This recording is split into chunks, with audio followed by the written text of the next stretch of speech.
Alhamdulillah alladzi anzala as-sakinata fi qulubil mu'minin. Asyhadu an la ilaha illallah rabbul arsil matin wa asyhadu anna Muhammadan abduhu wa rasuluhu khatamul anbiya wal mursalin.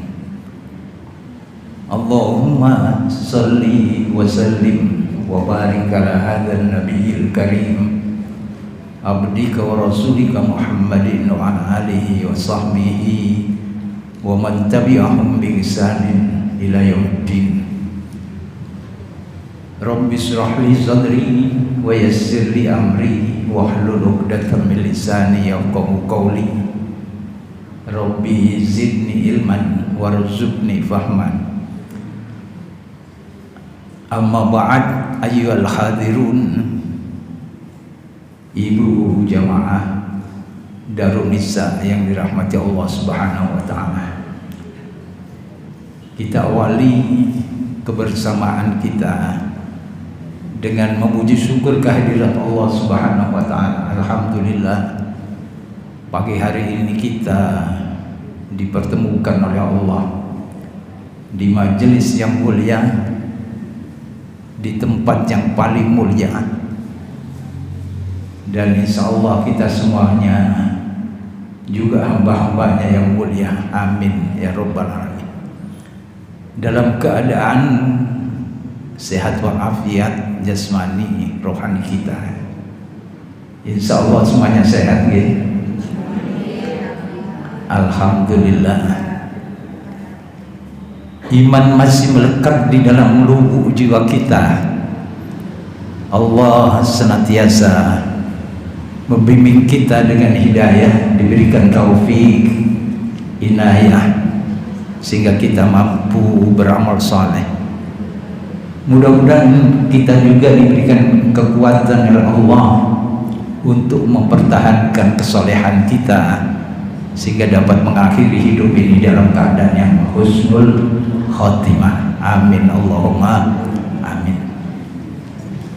Salawat serta salam semoga tetap tercurahkan ke habibah junjungan kita Nabi besar Muhammad sallallahu alaihi wasallam beserta keluarga dan para sahabatnya serta umatnya yang setia melaksanakan ajarannya ila yaumil qiyamah. Ibu-ibu sekalian, pagi hari ini temanya apa, Bu? Temanya apa, Bu? Apa ada yang bersedih pagi hari ini? Ada yang bersedih enggak ini? Kalau enggak ada yang bersedih ya enggak usah tema itu. Ya. Ya. Saya ingin bertanya dulu ya sebelum kita lanjutkan temanya. Apa sih yang paling membuat diri kita itu bersedih? Saya ingin jawabannya, jawaban. Jadi apa, saya ulangi lagi ya, nanti tolong dijawab. Apa yang paling membuat diri kita itu bersedih ya? Bila dilupakan Allah. Tahu Allah melupakan kita? Iya, iya Mbak, yang lain. Apa, Bu? Hah? Oh, enggak sama. Iya, enggak sama kan sih. Ya. Karena perasaan kita itu tidak sama ya. Tetapi apakah kita pernah bersedih? Oh, pernah ternyata ya. Pernah menangis juga ya. Oh ya. Ya. Memang kehidupan itu tidak selamanya indah. Betul? Betul. Indahnya itu waktu pertama kali itu ya. Kadang suka, kadang duka, kadang tertawa, kadang menangis, kadang senang, kadang bersedih. Itulah kehidupan. Dan yang membuat sedemikian itu atau membuat kondisi yang seperti itu adalah Allah Subhanahu wa ta'ala. Coba dibuka di dalam surat 53 ayat 43 Bapak sana. Allah berfirman di sana. Ini menunjukkan bahwa kita itu senang, ayat 43 ya. Surat 53. Bahwasanya yang membuat kita itu tertawa dan juga bersedih itu bukan diri kita. Itu adalah Allah Subhanahu wa ta'ala.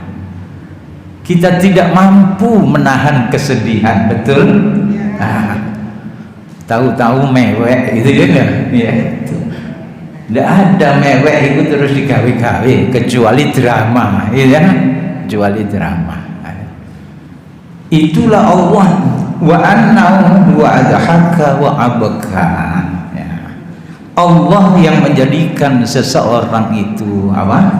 Tertawa dan menangis. Ternyata begitu.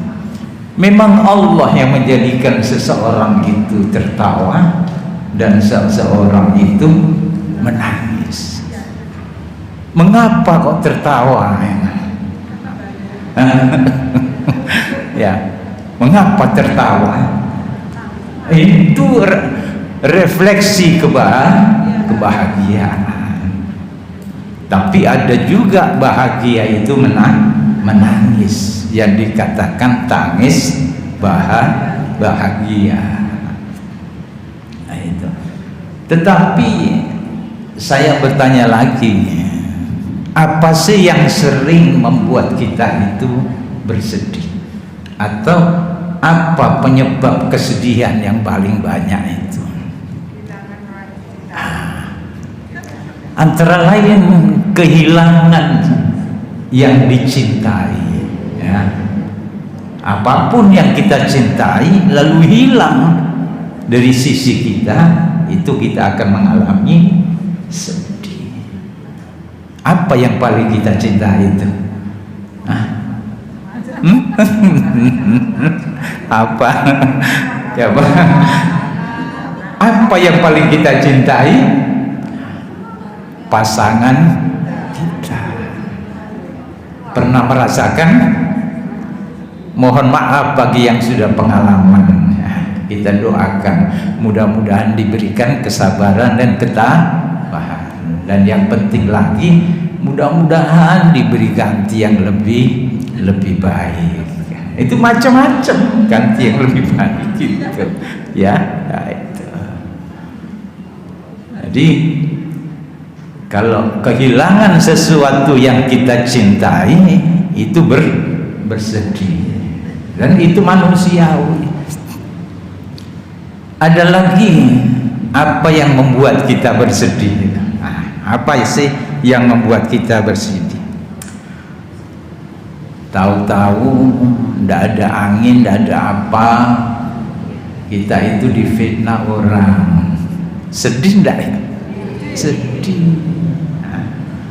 Kita ini tidak salah, tidak apa, tidak pernah berkomunikasi, tahu-tahu ditebarkan fitnah. Dan itu kalau kita tidak mampu memanage fitnah itu di dalam hati kita, maka akan menjadi kesedihan yang berkepanjangan. Padahal Allah tidak menginginkan kita itu bersedih. Tapi mengapa bersedih? Nah itu ya. Yang penting tidak berlarut-larut di dalam kesedihan. Lagi, apa yang biasa membuat kita ini bersedih? merasakan kalau anak kita itu lalu tidak patuh kepada kita, kecil gede no gede akan cilik ini menunjukkan bahwa kita itu sedih, gergeten jadinya gitu. Jadi kalau melihat anak itu tidak patuh kepada kita, kita akan sedih, ngerasa no anak siji begitu ya. Padahal anaknya biro 6 tapi ngerasa no anak siji wes ngentek no hati kan gitu ya. Apalagi yang biasa mendatangkan kesedihan dari kita, sakit, menderita sakit, sedih apa enggak? Sedih, enggak bisa kemana-mana, biasanya nongkrong mall gak iso gitu ya. Enggak bisa menghadiri majelis taklim. Kita doakan ya saudara-saudara kita yang pagi hari ini tidak bisa hadir mungkin karena sakit, mudah-mudahan diberi kesembuhan oleh Allah Subhanahu wa ta'ala, atau mungkin dalam kesibukan yang lain yang tidak bisa ditinggalkan, mudah-mudahan kesibukannya diberi kemudahan dan keselamatan oleh Allah Subhanahu wa ta'ala. Mengapa ini selalu kita ucapkan? Untuk melatih kita bahwa ketika ada saudara kita, sahabat kita yang di saat-saat seperti ini tidak bisa hadir, jangan diolok-olok gitu, jangan dicaci maki, iki mesti iki mesti ndak ya, didoakan saja. Karena Allah nanti yang mengatur hatinya itu Allah, kita tidak bisa. Iki mesti kata gini kita doakan ya. Kalau sibuk mudah-mudahan diberi kelancaran dan keselamatan kesibukannya itu. Baik sangka saja. Mudah-mudahan dengan doa seperti itu kita berpahala, mendoakan saudara kita itu berpahala. Kalau doa kita baik kepada saudara kita, malaikat itu mendoakan kita dengan doa baik seperti doa kita. Dan doa orang yang mendoakan saudaranya yang tidak ada di depannya itu makbul, doa seperti itu. Itulah yang disebut dengan doa ghaib itu ya. Tapi kadang-kadang tidak mampu menjaga hati. Barang ketemu kon wingi tak Tuhan begitu. Kasih itu dicatat karo malaikat gitu ya.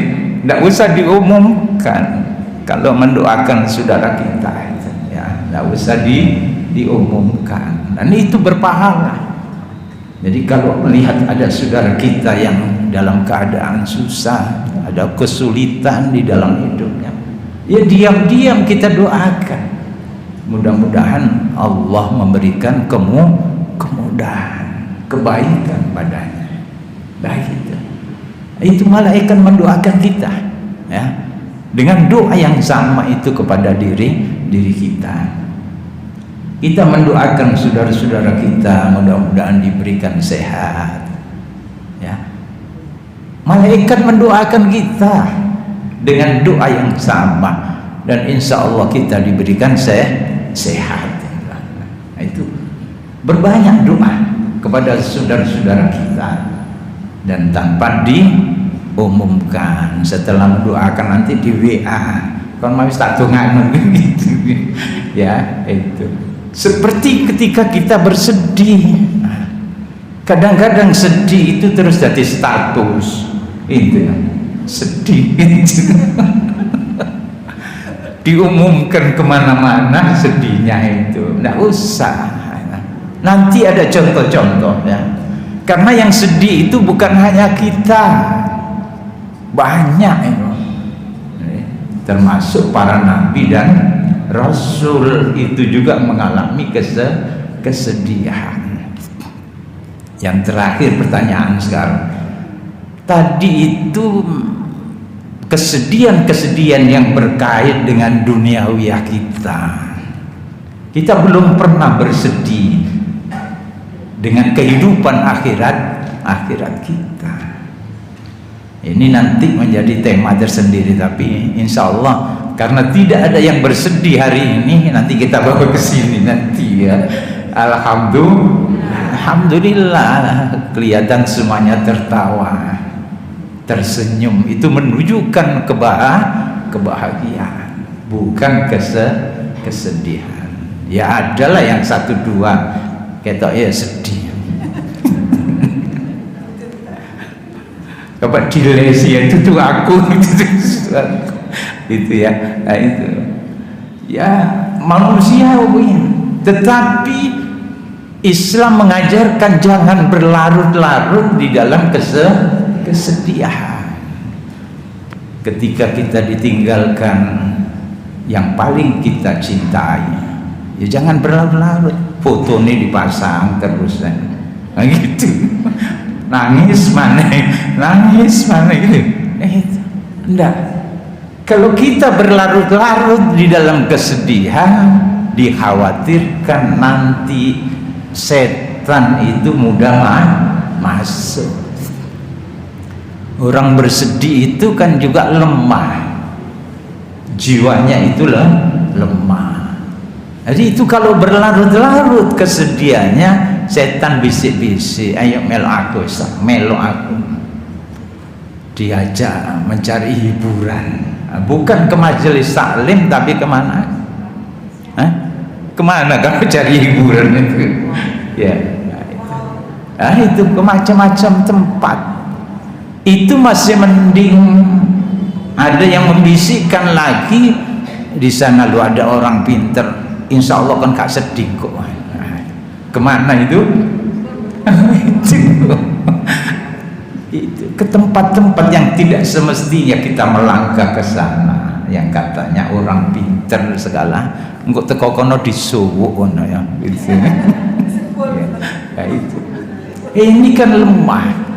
Jadi orang sedih itu bukan hanya jiwanya yang lemah, tapi imannya juga lemah. Karenanya orang beriman itu jangan bersedih, karena ada caranya, dan Allah sudah memberikan di dalam muqaddimah tadi sudah kita bacakan. Huwallazi anzala sakinata fi qulubil mu'minin.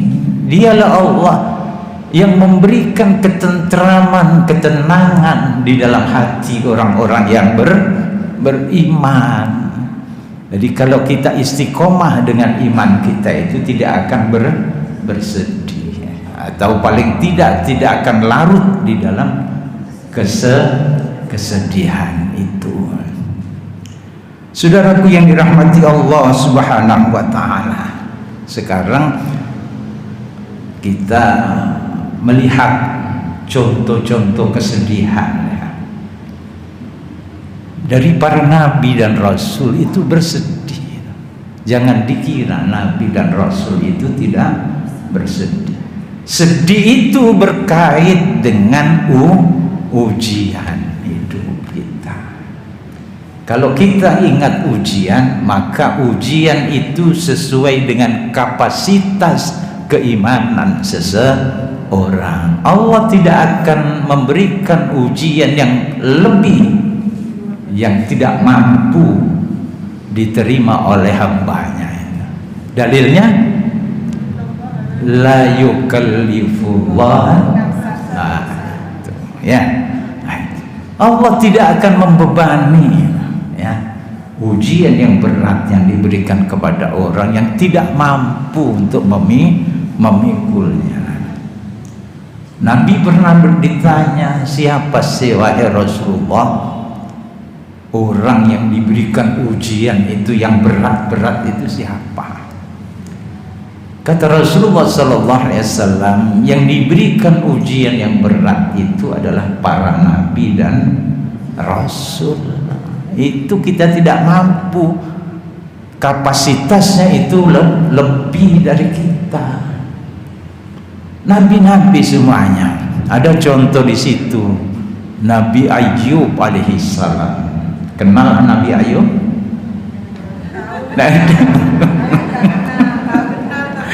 Iya, betul ya. Kita tidak asing dengan kisah Nabi Ayub alaihissalam. Nabi Ayub diuji dengan berbagai ujian. Nabi Ayub itu kaya raya, binatang ternaknya banyak, tanahnya pertanian luas, tapi dia senantiasa taat kepada Allah Subhanahu wa ta'ala.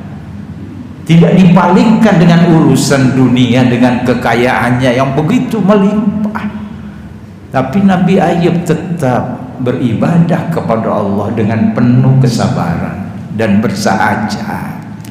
Itulah yang kemudian membuat iblis itu iri, dengki. Jadi kalau ada orang dengki itu niru siapa? Aku kamelok-melok. Itu. Jadi jangan niru-niru iblis. Jadi kalau ada sedikit dengki di hati kita, hasud, hilangkan, jauhkan. Bahwa semua yang ngatur itu adalah Allah. Semua ini adalah kehendak Allah. Ini diberikan lebih, ini diberikan cantik, ini rotok cantik. Nah, itu Allah. Tidak usah iri, tidak usah dengki. Nabi Ayub juga demikian. Karena kaya, bersahaja, tetap tekun ibadahnya, iblis itu dengki, hasud. Coba sekarang aku kacau ini kekayaannya itu, maka dibakar kekayaannya itu, ternaknya mati, ladang pertaniannya hangus semuanya, menjadi miskin, tidak punya kekayaan. Tetapi apa kemudian yang dilakukan Nabi Ayub? Nabi Ayub tetap istiqomah beribadah dengan penuh kesabaran. Ini tidak sesuai, tidak levelnya, tidak sama dengan kita. Kita tidak akan mampu. Kita itu mesti ikut statusnya tambah tuh, gitu. Ya, serial itu statusnya itu, curhat kemana-mana itu ya, curhat. Ada solusi di dalam curhat di status? Entah, bisa-bisa diencepi uang kan gitu ya, itu. Jadi tidak usah curhat di media sosial ya. Kalau kesedihan itu kita rasakan sendiri ya. Nanti dicontohkan oleh nabi-nabi yang lain. Lalu ditambah ujian itu lagi, loh. Ini dimiskinkan kok masih ibadah, masih sabar. Iblis semakin memuncak kedengkiannya, dikacau lagi, didatangkan sakit itu bisa didatangkan oleh setan. Jadi segala keburukan itu yang membawa adalah setan itu bisa berupa virus, bisa berupa macam-macam penyakit, itu setan. Didatangkan penyakit itu kepada Nabi Ayub alaihissalam. Sedih apa enggak? Sedih. Sudah hartanya hilang, penyakitnya, sakitnya itu tidak sehari dua hari seperti kita. Kita saja sakit sehari dua hari tiga hari, sambati kemana-mana. Ya itu mau jadi status barang itu ya. Nabi Ayub itu belasan tahun, kata ulama ahli tafsir itu bahkan sampai 18 tahun sakitnya itu, dan sakit ini parah yang orang lain jijik untuk mendekat itu, sehingga sedikit demi sedikit anaknya, keluarganya meninggalkannya, bahkan terakhir istrinya pun meninggalkan Nabi Ayub alaihissalam. Tetapi Nabi Ayub tidak pernah berdoa, bermunajat kepada Allah Subhanahu wa ta'ala. tetap rukuk, sujud, menyembah Allah, berdoa kepada Allah. Dan inilah buah dari kesabaran. Apa buah kesabaran? Sesuatu yang indah, yang manis buah itu. Nabi Ayub disembuhkan oleh Allah Subhanahu wa ta'ala. Tidak sekedar sembuh, hartanya dikembalikan oleh Allah, dan keluarganya juga dikumpulkan kembali oleh Allah. Ini buah kesabaran itu. Contoh yang kedua, ini supaya kita sebagai hamba Allah itu seolah mengatakan Allah sing susah, sing sedih itu awakmu tok, gitu kan ya. Utusanku, orang-orang yang aku kasihi pun juga pernah bersedih. Nabi Yakub alaihissalam, kenal Bu Nabi Yakub? Yang belakang kenal enggak Nabi Yakub? Yakub kang limo itu kenal ya. Ya. Siapa sih Nabi Yakub itu? Siapa Nabi Yakub?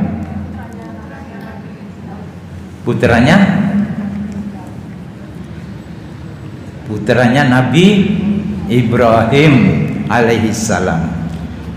Ayahnya siapa? Nabi Yakub itu bapaknya siapa? Iki bukti ini gak pernah kenal sama Nabi Yakub.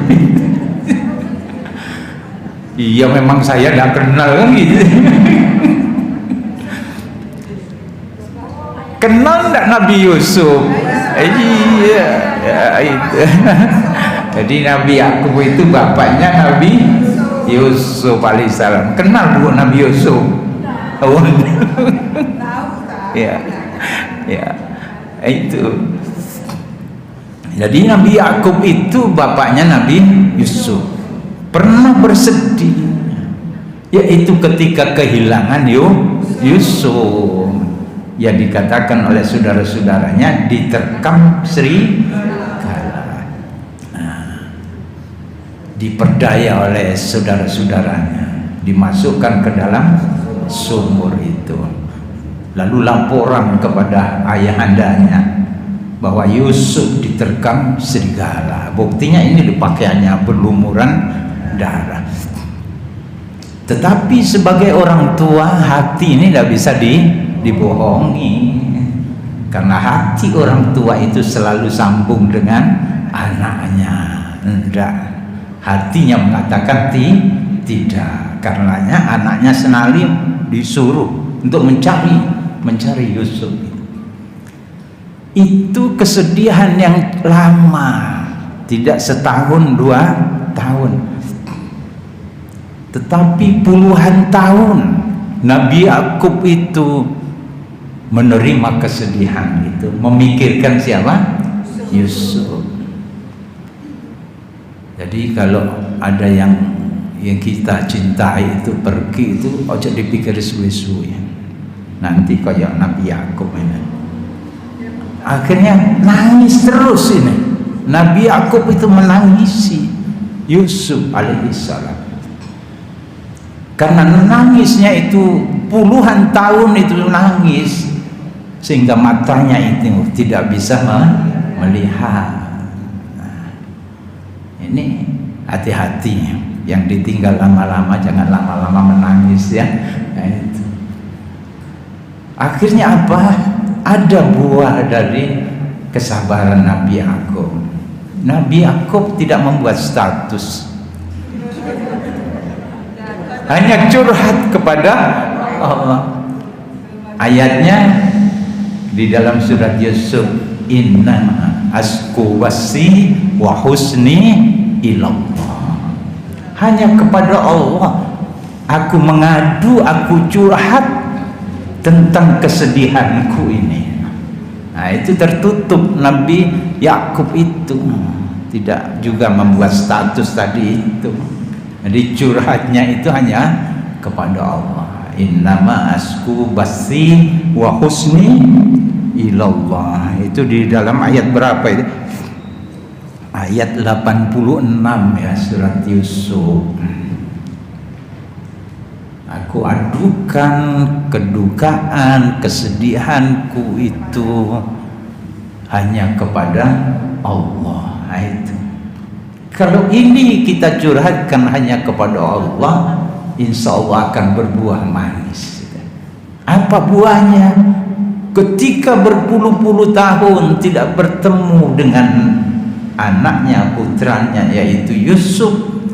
Tapi satu ketika Yusuf sudah menjadi pejabat tinggi di negeri Mesir, lalu saudara-saudaranya itu sampai di sana untuk mencari bantuan karena krisis pangan. Nabi Yusuf tahu bahwa ini adalah saudara-saudaranya. Akhirnya apa? Dititipkan kepada saudara-saudaranya. Ini pakaianku, gamisku itu yang diceritakan di dalam Al-Quran. Diberikan kepada ayahanda Yakub alaihi salam. Setelah saudara-saudaranya ini pulang dengan membawa gamis Yusuf diserahkan kepada ayahandanya, maka gamis itu dicium dengan penuh kebahagiaan. Apa yang terjadi kemudian? Mata itu bisa melihat kembali. Ini sebuah pelajaran. Jadi kalau kita ingin sehat, maka harus bahagia. Jangan bersedih. Karena bersedih itu bukan hanya jiwanya yang lemah, tapi juga nanti fisiknya jadi lemah, bisa mendatangkan penyakit.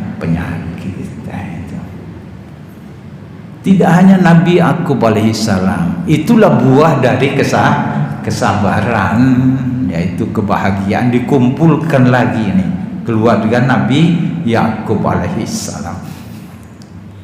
Rasulullah Shallallahu Alaihi Wasallam, nabi-nabi yang lain juga banyak yang begitu ya. Nanti sampai jam 3 ceritanya. Sampai pada yang terakhir saja, yaitu Rasulullah Sallallahu Alaihi Wasallam itu juga mengalami kesedihan, dan kesedihannya tidak sama dengan kita. Puncak dari kesedihan Rasulullah Sallallahu Alaihi Wasallam yang dicatat di dalam tarikh yang disebut dengan Amul Huzn. Apa bu? Amul Huzn, atau tahun duka cita, tahun kesedihan. Kapan itu? Yaitu ketika pamannya Abu Thalib itu wafat.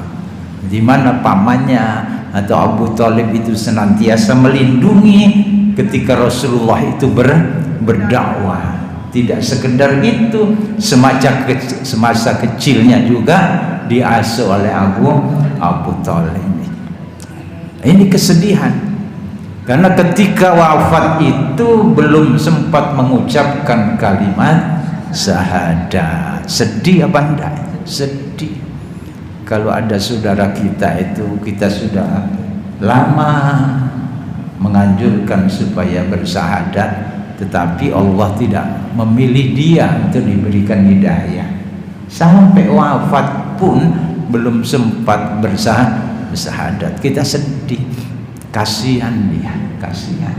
Nah, kita juga pernah berkenalan atau teman kita yang lebih tua juga begitu. Sampai tua, sampai wafat belum sempat beribadah. Ya.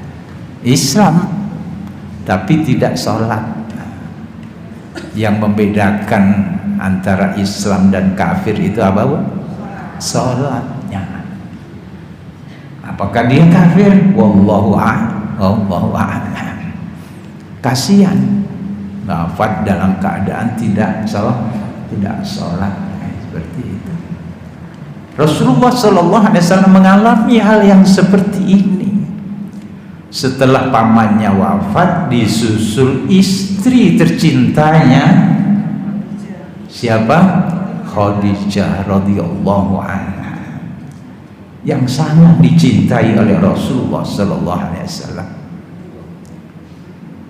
bahkan menjadi pendukung utama dakwah Rasulullah. Kekayaan Khadijah sepenuhnya diserahkan kepada Rasulullah untuk biaya pada dakwah. Wafat, sedih apa enggak? Sedih, ditinggalkan istri tercinta, orang yang dia cintai, sangat sedih. Lalu kemudian Rasulullah sallallahu alaihi wasallam ingin mencari solusi ini, lalu punya inisiatif untuk pergi ke satu tempat, ya, yang di sana ada pemimpin yang diharapkan bijaksana dan baik hati, bisa menerima Rasulullah sallallahu alaihi wasallam. Kemana? Ke Taif, ya. Taif itu dari Mekah ini ke tenggara, ya, sekitar 40 km dari Mekah itu naik. Nah, di sana cukup sejuk udaranya itu. Itu Taif. Rasulullah ke sana. Diharapkan ada pertolongan di Taif itu, menampung Rasulullah sehingga bisa berdakwah kembali. Tetapi apa yang didapat oleh Rasulullah? Sebelum masuk Taif, Rasulullah sudah dihardik oleh orang-orang Taif, dilempari batu sampai berdarah-darah, sehingga malaikat itu menawarkan jasanya. Bagaimana kalau orang Taif itu dibagi gunung gitu, kalau kita itu bagaimana? Andai kata kita berkono Rasulullah tidak dendam seperti kita. Rasulullah penuh dengan kesabaran. Orang Taif itu adalah objek dakwah kita. Aku ini diperintahkan untuk menyampaikan syariat Allah Subhanahu wa ta'ala, untuk mengajak orang supaya menyembah, mentauhidkan Allah Subhanahu wa ta'ala. Kalau tidak bisa bapaknya, barangkali nanti anaknya. Kalau tidak bisa anaknya, barangkali nanti cucunya yang bersyahadat, tidak mentauhidkan Allah Subhanahu wa ta'ala. Itulah kenyataan. Sehingga seluruh jazirah Arab yang kemudian memeluk agama Islam. Rasulullah, buah kesabaran Rasulullah menerima ujian yang seperti itu. Lalu Allah yang memberikan hiburan. Apa hiburannya Allah? Nah, tentunya tidak seperti kita nanti nang kafe, nang anu gitu, ya. Rasulullah di Isra dan Mi'rajkan oleh Allah Subhanahu wa ta'ala. Jadi melihat Rasulullah bersedih yang seperti itu, Rasulullah Israkan, ya. Kemana? Masjidil Aqsa. Dari Masjidil Aqsa itulah lalu ke Sidratul Muntaha, menghadap Allah Subhanahu wa ta'ala, untuk ditunjukkan linuriyahu min ayatina, di kekuasaan Allah Subhanahu wa ta'ala. Apa sih remeh itu kehidupan dunia, orang-orang lempar-lempar seperti itu, kecil kata Allah.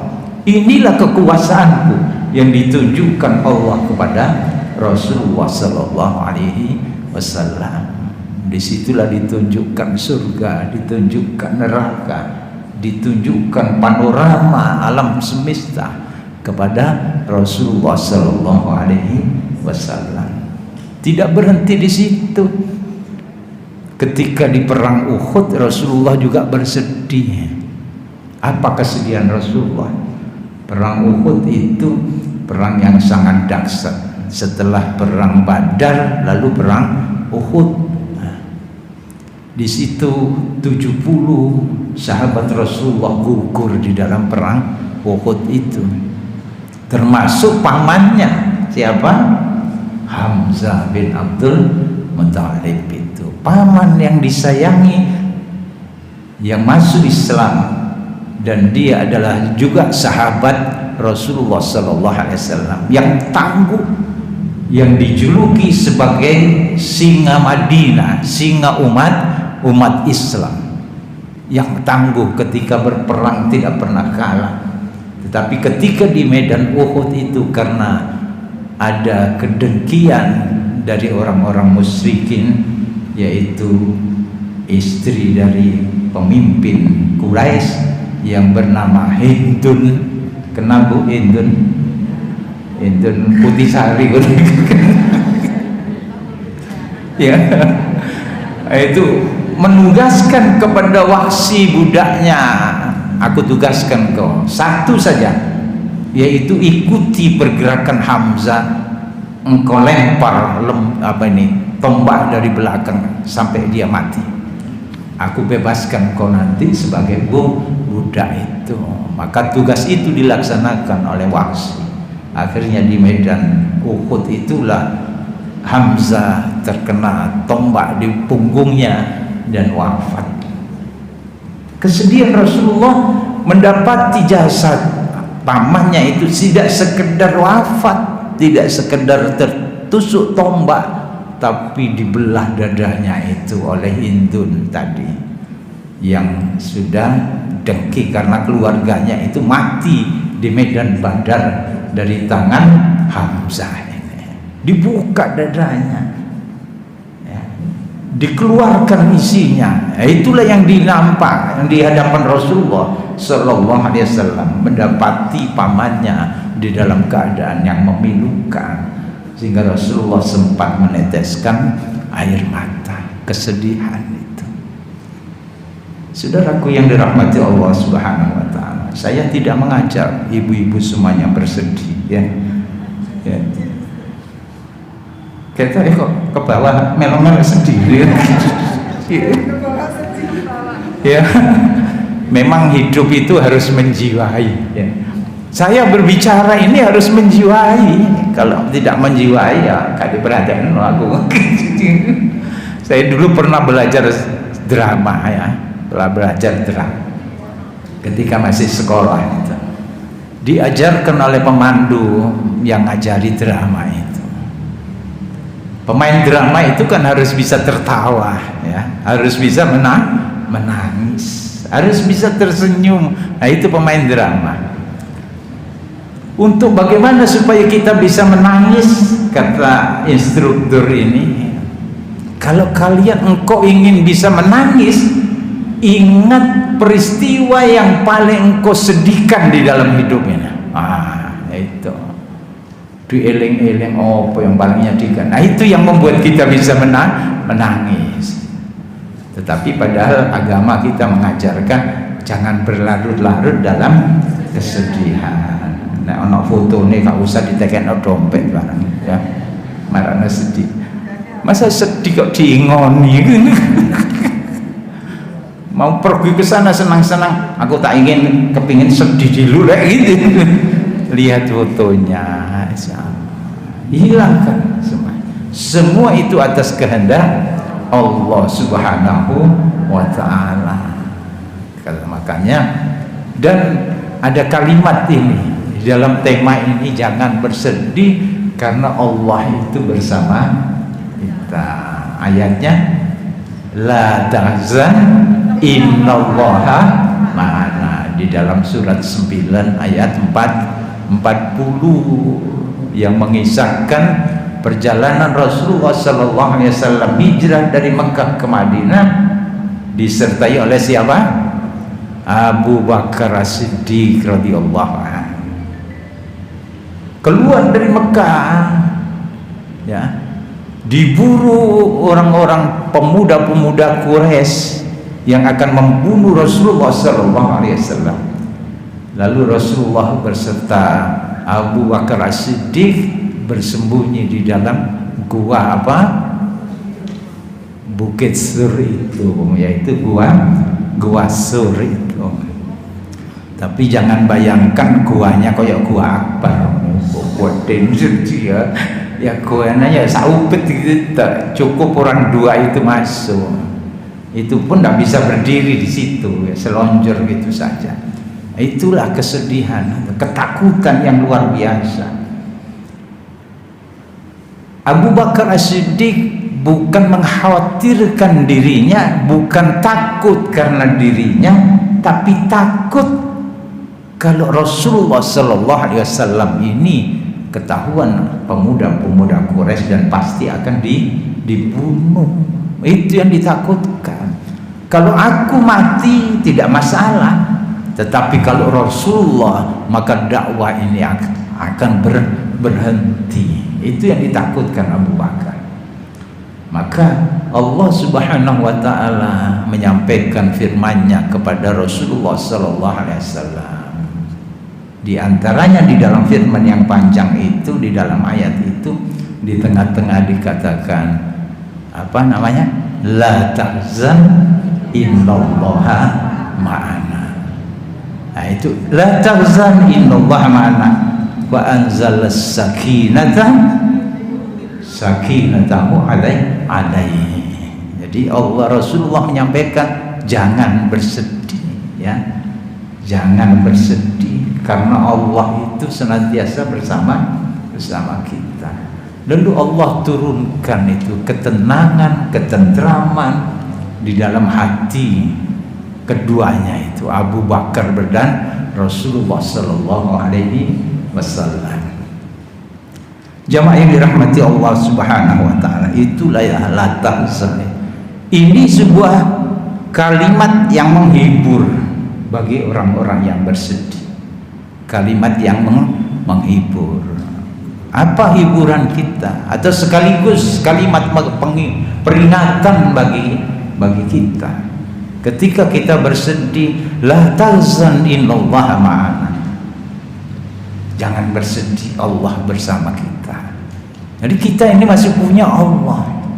Dan Allah berjanji di dalam semua persoalan kehidupan ini disertakan solusinya. Fa inna ma'al usri yusra, inna ma'al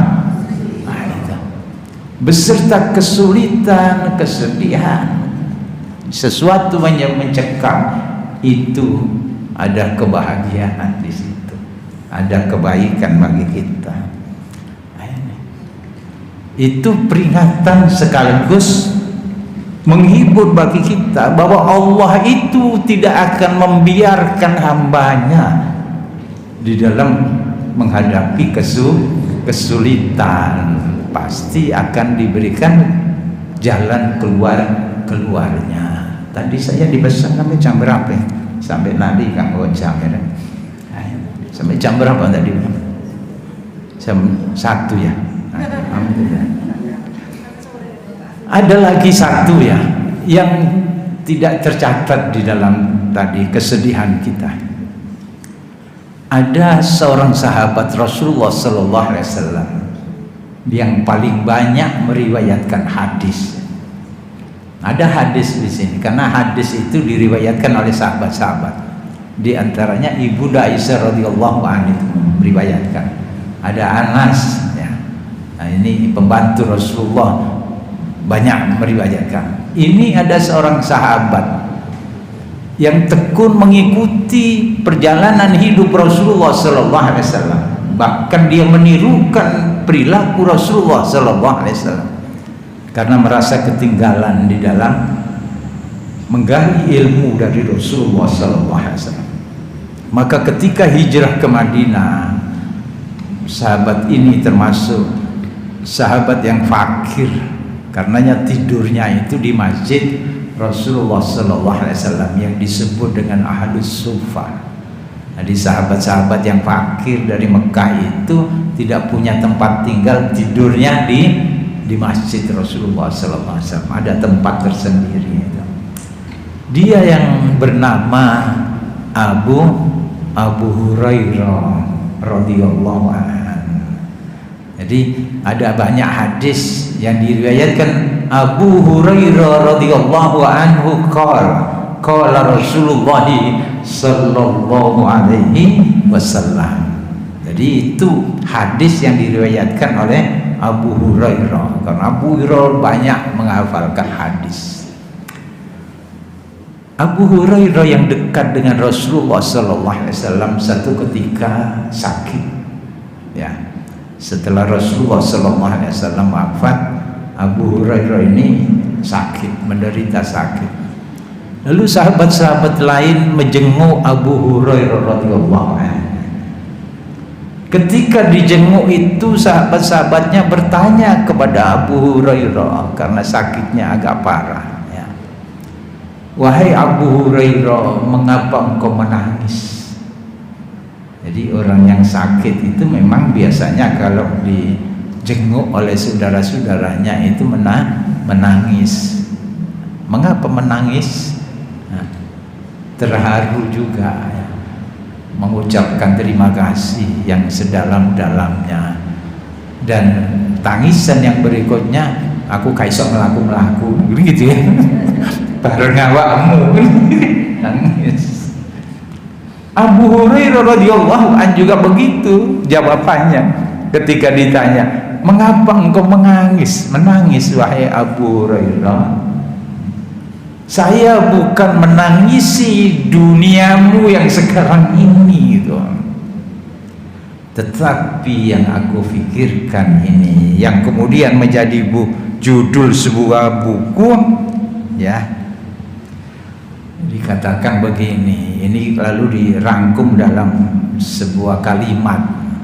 Insya Allah besok itu saya ngisi di ini yang dulu Hotel Ibis itu dengan tema ini, ada bukunya itu, tapi saya tidak mengambil di situ, hanya mengambil kalimat yang diucapkan oleh Abu Hurairah radhiyallahu anhu. Mudah-mudahan menjadi pelajaran bagi kita. Apa kalimat yang diucapkan itu? Bekalku masih sedikit. Jadi bekalku masih sedikit, sedangkan kematian itu semakin dekat. Sedih apa enggak ya? Sedih apa tidak ya? Sedih apa tidak ya? Wis kayu sadih eling-eling wis seneng gitu. Ada yang aco-aco saja ya. Itu yang menjadi kesedihan sebetulnya. Bekalku masih sedikit, sedangkan kematian itu semakin dekat. Nah, sedih kita. Ya apa ini? Kematian sudah dekat sementara bekalku ini masih sedikit. Bagaimana caranya? Supaya bisa menutupi bekal yang kurang itu. Ini yang mesti menjadi kesedihan kita. Allah Subhanahu wa ta'ala itu sudah menganjurkan di dalam Al-Quran itu untuk menutupi bekal-bekal kita yang kurang. Allah kan berfirman ya sejak awal di dalam surat Al-Hasr ayat 18, surat 59 ayat 18. Ya ayyuhalladzina amanu taqullaha wal tanzur nafsum ma qaddamat lighad. Itu intinya adalah hendaklah setiap diri itu memperhitungkan bahwa bekal apa yang sudah kalian persiapkan untuk hari esok itu. Jadi setiap langkah hidup kita itu berhitung tentang bekal akhirat kita. Nah, mestinya begitu. Maka Abu Hurairah yang begitu alim itu, yang dekat dengan Rasulullah itu saja mengatakan begitu. Saya ini tidak menangis karena dunia yang kamu nikmati sekarang ini, bukan. Tetapi aku berpikir diriku sendiri bahwa bekalku ini masih sedikit, sementara kematian itu semakin mendekat. Allah Subhanahu wa ta'ala mengingatkan kita kembali lagi di dalam surat Ali Imran ayat 133 itu. Apa sih yang mesti menjadi prioritas di dalam hidup kita? Apa Bu? Yang mesti menjadi prioritas dalam hidup kita. Hidup itu kan ada sesuatu yang penting, ada yang tidak penting bagi kita, ada yang sangat penting. Nah itu mestinya skala prioritas di dalam hidup itu. Untuk apa kita buat skala prioritas di dalam hidup? Karena umur kita ini terbatas. Kata Rasulullah berkisar antara 60 sampai 70 tahun. Ada memang yang diberikan lebih, tapi itu tidak banyak, terbatas. Dan kalau semuanya kita jadikan prioritas, tidak cukup 70 tahun itu. Nah, makanya kita membuat skala prioritas. Ini tidak penting, termasuk untuk infotainment itu kan penting ya, gosip dan lain-lain itu yang tidak penting itu tidak perlu kita kerjakan ya.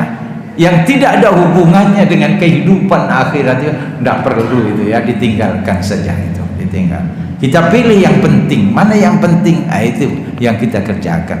Ada lagi yang lebih penting, itu yang kita jadikan prioritas.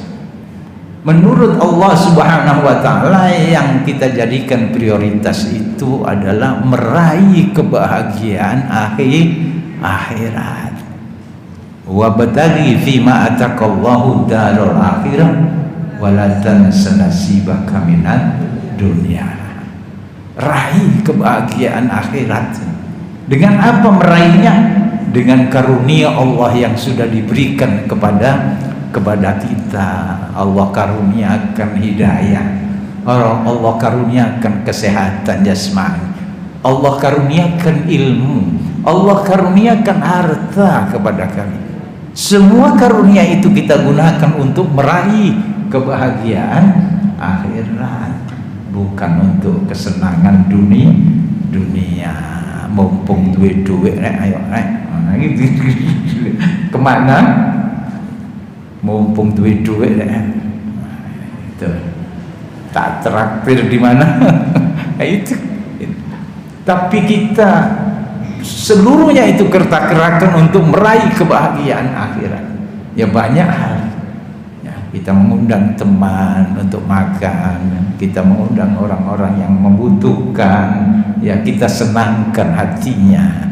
Nah, itu. Apalagi banyak. Itu potensi diri kita untuk kebahagiaan, kita arahkan kebahagiaan. Tapi jangan lupa juga nasib kalian di dunia. Kita kumpulkan harta untuk kesenangan, tidak semuanya, sebagian saja untuk kesenangan kita, kebahagiaan di dalam kehidupan dunia kita. Lalu Allah memberikan dua hal yang menjadi prioritas di dalam surat Ali Imran 133 itu. Yaitu yang pertama meraih ampunan Allah, dan yang kedua meraih surga Allah. Wasari'u ila maghfiratim mir rabbikum wa jannatin arduha as-samawati wal ard uiddat lil muttaqin. Inta Allah semuanya hafal, kecuali yang belum hafal itu. Ya itu ya. Jadi meraih dua hal ini yang jadi prioritas, yaitu ampunan Allah Subhanahu wa ta'ala, dan itu kerjakan segera. Tidak boleh santai-santai, itu kata Allah. Menjadi prioritas, sesuatu yang amat penting di dalam hidup kita itu meraih ampunan Allah.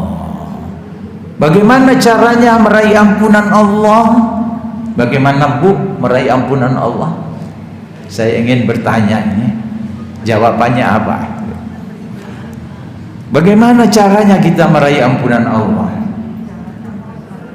Tidak sekedar memperbanyak membaca istighfar, menggelar sajadah kita, lalu kita menangis, tidak sekedar itu. Tapi Allah mengatakan innal hasanat yudhibnas sayyi'at.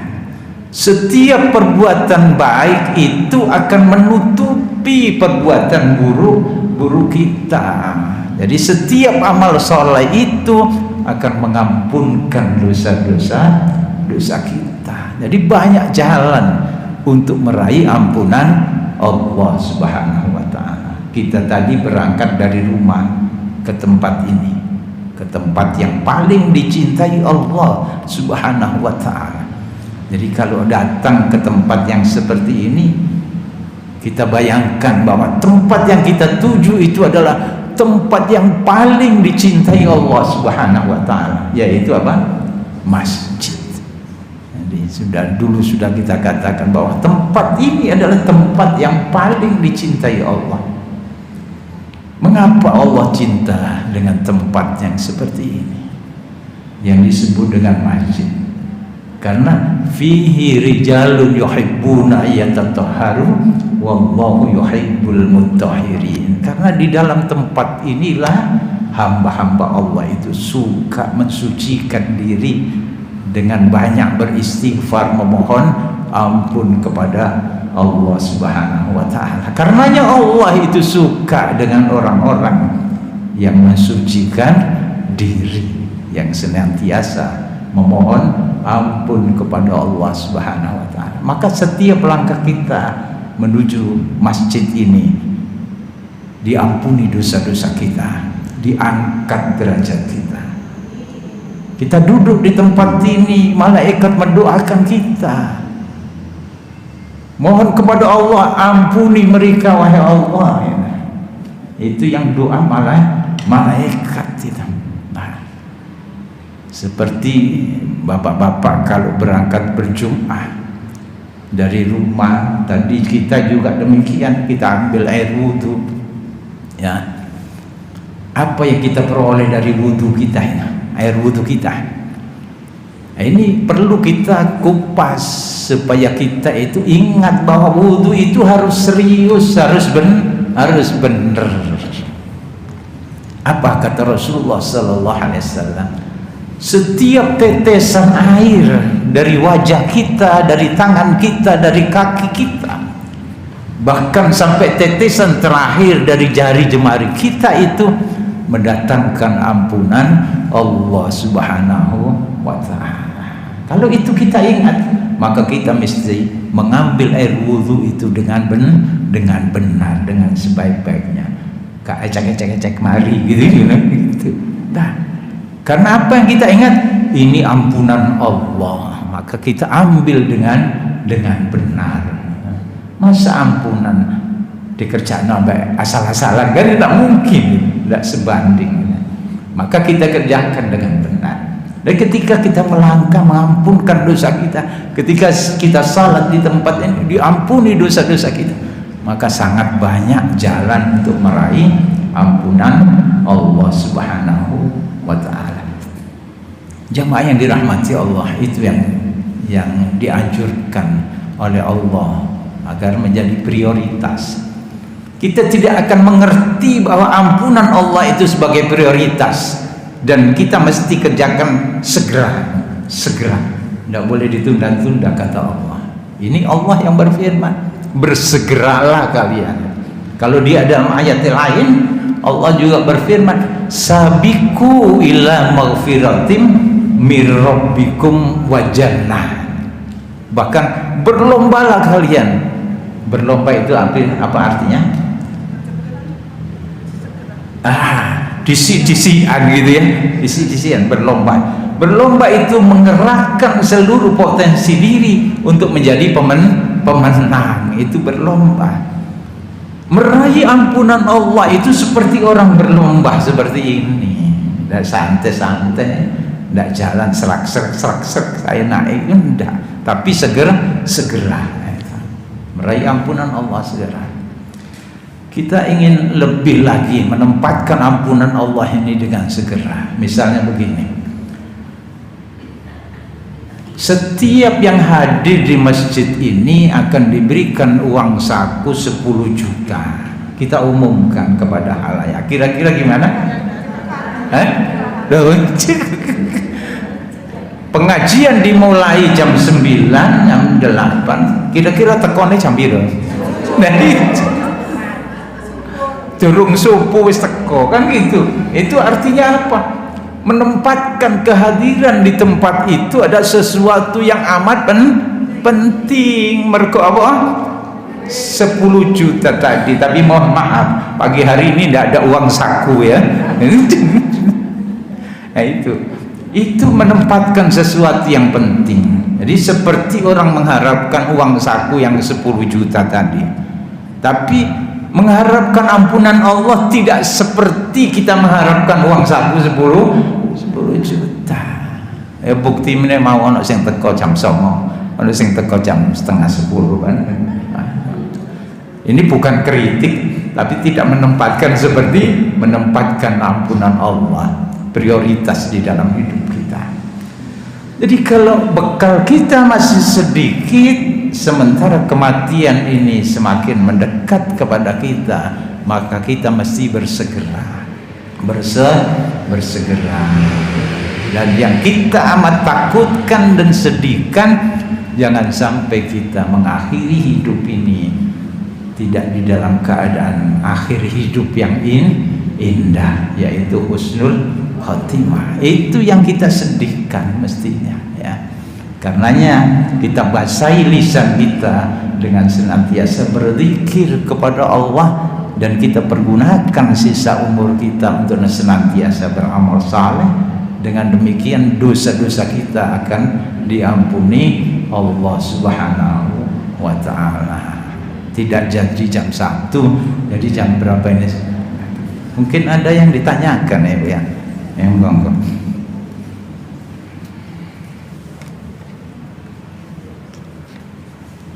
Nek sing takon berarti sedih. Monggo. Cek kalau sing takon silakan bertanya, tidak apa. Kesedihan apa yang perlu dicairkan kesedihan.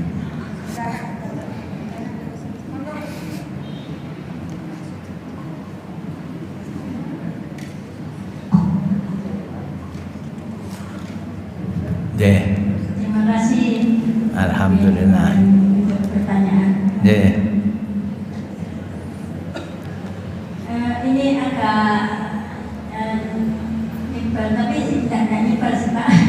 Mau menanyakan bagaimana tanda-tandanya orang yang mau meninggal itu tapi husnul khotimah. Ingin tahu kami semua. Ya. Terima kasih. Ya banyak ya yang pendapat beberapa ulama tentang tanda-tanda husnul khotimah itu ya banyak ya. Tetapi bisa dilihat kalau menurut Nabi, hadis Rasulullah SAW, tanda orang akhir hidupnya itu baik itu adalah Allah akan memberikan kemudahan seseorang itu untuk mudah beramal soleh. Itu tandanya.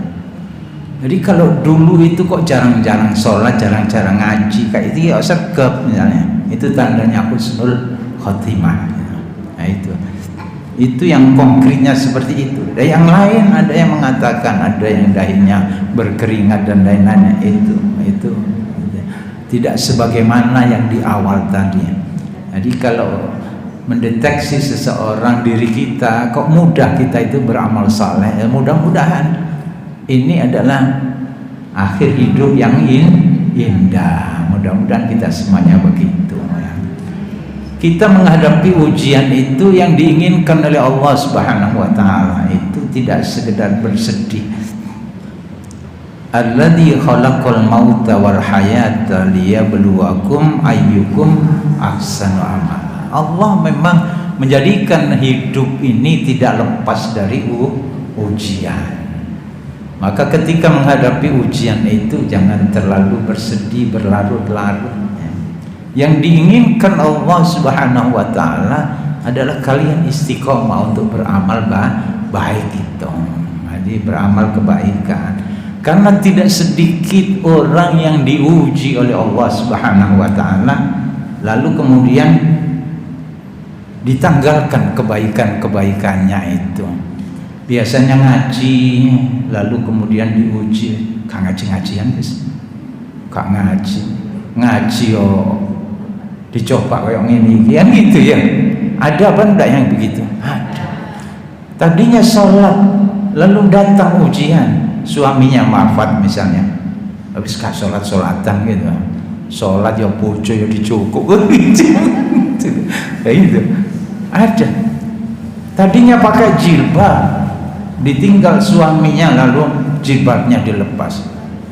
Jilbaban ya dipegat awang gitu. Ada enggak begitu? Ada.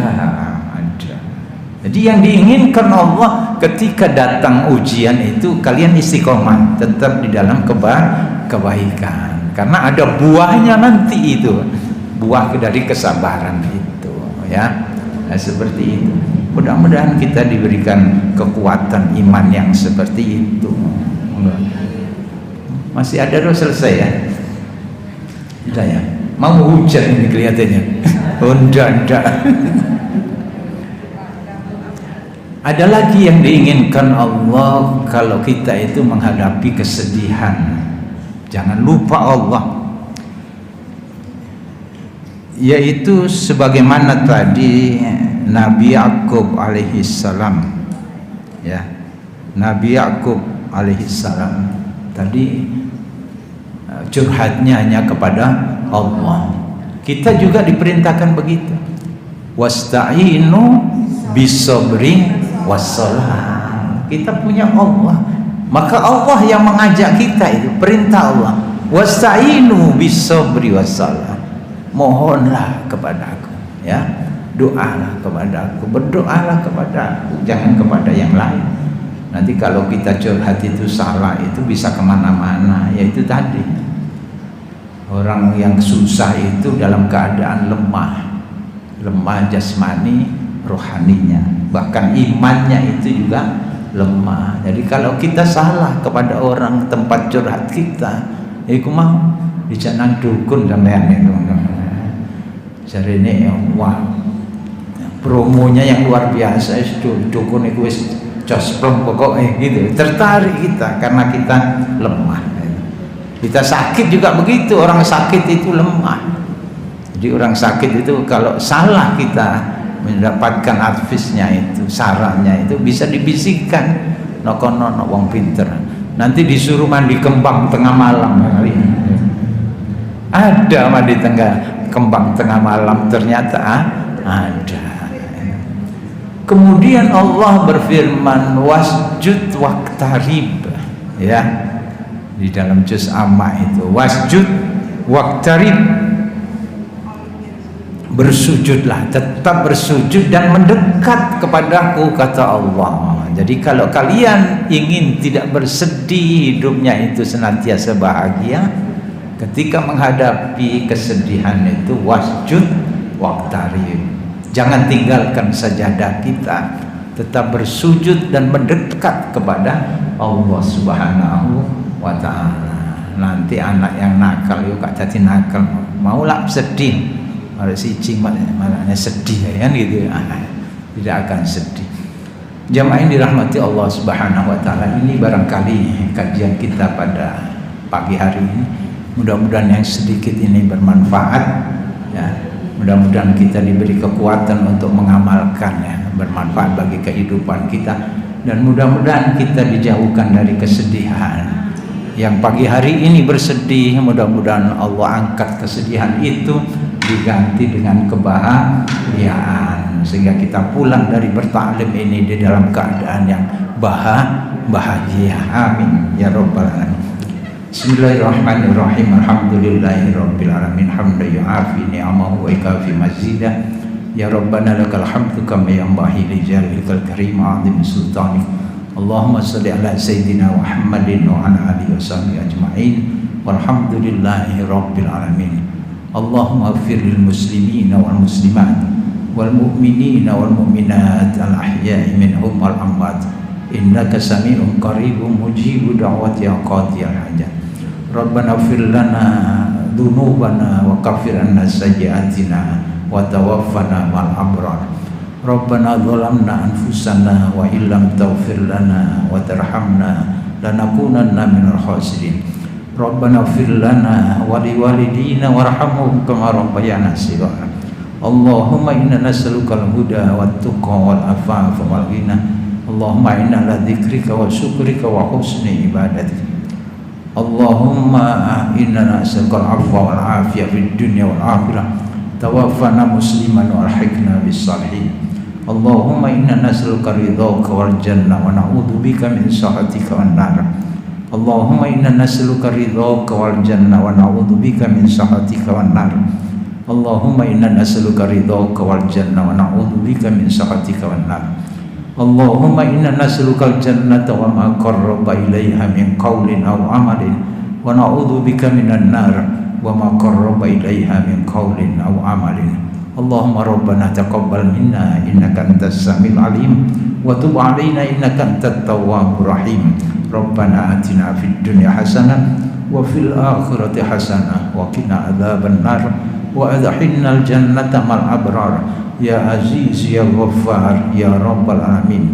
Subhana rabbika rabbil izzati amma yasifun wa salamun alal mursalin walhamdulillahi rabbil alamin. Mohon maaf. Assalamualaikum warahmatullahi wabarakatuh.